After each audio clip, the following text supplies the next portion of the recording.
Lah, pada kesempatan kali ini ya, pembahasan kali ini adalah kita akan memberikan informasi terkait tentang pengendali keong secara mekanik ya. Jadi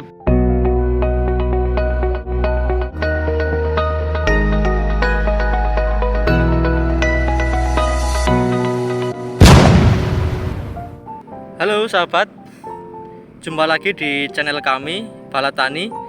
Seperti biasa, pada kesempatan yang berbahagia ini izin melapor bahwa di wilayah Kebumen sekarang menjelang atau memasuki musim tanam ya, musim tanam kedua MT2.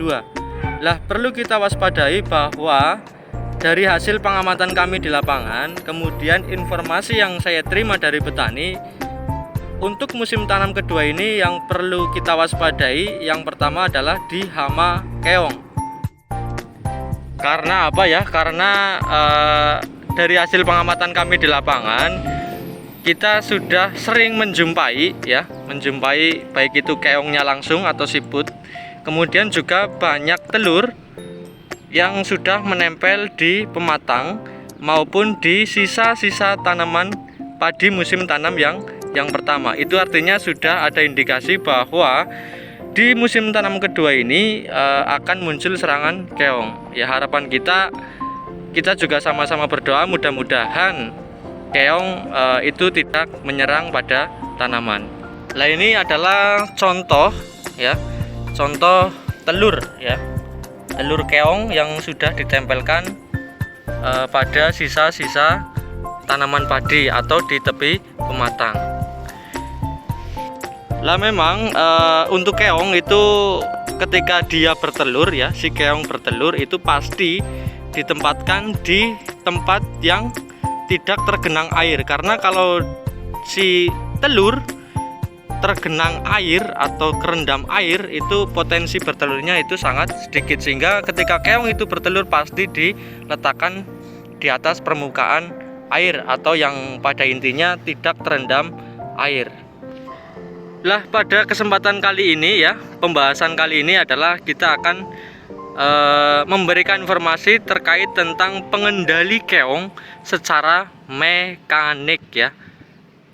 Jadi sebelum kita menggunakan secara kimiawi, kita sarankan untuk pengendali hama maupun penyakit itu menggunakan sistem atau secara mekanik terlebih dahulu, teman-teman. Lah, pengendaliannya seperti apa ya untuk mengendali keong secara mekanik?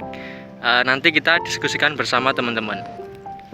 Oke ya, jadi teman-teman, ketika teman-teman melakukan pengamatan di pesawahan, ketika menjumpai telur daripada keong, itu silahkan lakukan rempel ya, dilakukan perempelan telur seperti ini teman-teman. Nah, ini ada telur, kita lakukan perempelan, ditaruh di air. Nah, seperti ini.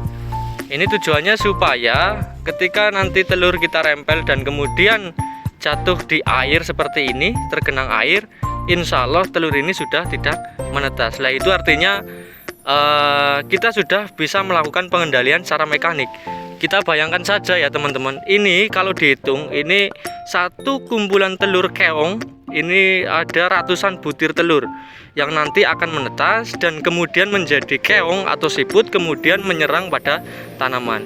Ketika kita melakukan perempelan satu kumpulan telur ini, itu artinya kita sudah melakukan pencegahan ratusan butir keong teman-teman.